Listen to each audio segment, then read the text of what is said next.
तोहरा के बनौले बारे।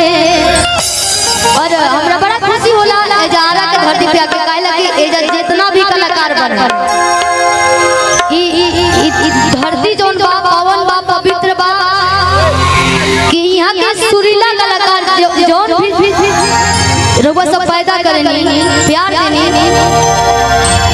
ई धरती के लाख लाख धन्यवाद बा हमनी के कि सब सुरीले कलाकार आवेला। और धन्यवाद रउआ सबके के जे हमरा के चांस देनी बार-बार बुलावतनी बहुत आभार व्यक्त करतनी। और एक बात काहे हार जाता हो तो लोग ठंडा लगा कहत है कैसे कि नहीं की रहो बहादा दादी में हो बहादा दादी में कि मन ना साला हमार साड़ी में हो साड़ी में। इनकर कहे का मतलब कि रोटी भात पकाई बनाही बाजा बरतनवा ए राजा जी ए बोलमुआ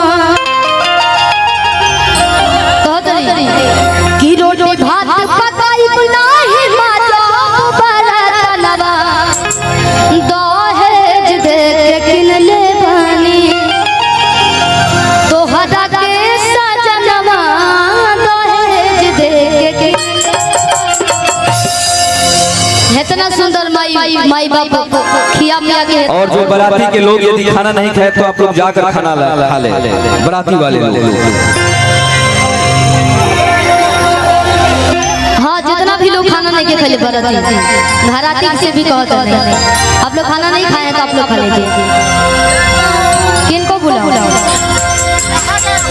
हे जा।